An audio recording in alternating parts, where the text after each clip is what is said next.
2013 সালের 4 ডিসেম্বর মোট 8 জনকে তুলে নিয়ে যাওয়া হয়। বসুন্ধরা থেকে সন্ধ্যাবেলায় সুমন চাচুর সহ 6 জন এবং রাতে আমার বাবা সহ আরো 2 জন, মোট 8 জনকে তুলে নিয়ে যাওয়া হয়। 13 বছর হয়ে গেছে, আমি আমার বাবাকে দেখি না। বাবা কি জিনিস আমি বুঝি না। আমার বাবাকে যখন নিয়ে যায় তখন আমার 3 বছর বয়স ছিল। আমি তখন বাবা মানেটাও বুঝতাম না।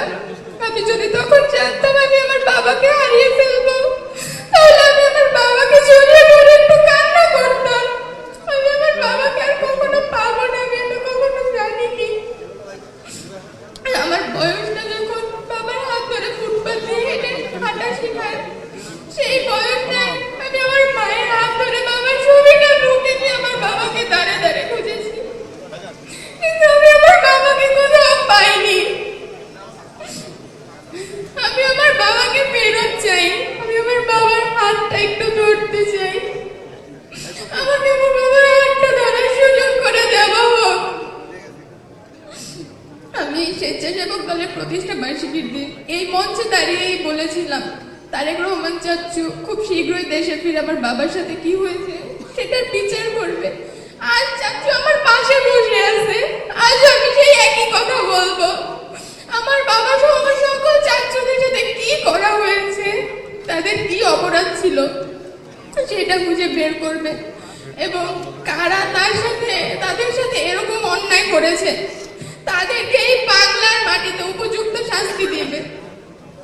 5 আগস্টের পর তো সবার জন্য দেশ স্বাধীন হয়েছে, আমাদের জন্য স্বাধীন হয়নি।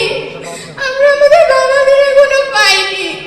যতদিন পর্যন্ত আমার বাবা সহ আমার সকল চাচুদেরকে আমরা ফেরত না পাবো, ততদিন পর্যন্ত আমাদের জন্য দেশ স্বাধীন হবে না।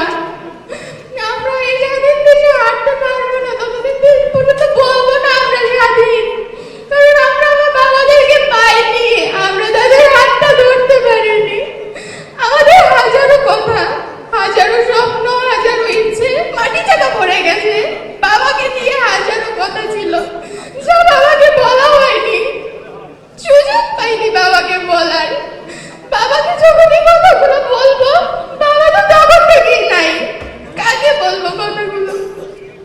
বাবা নামক বটগাছের ছায়াটা আমাদের মাথার উপর নাই। আমি আশা করব তারেক রহমান চাচ্চু এই সেই বটগাছের ছায়াটা হয়ে আমাদের পাশে থাকবে।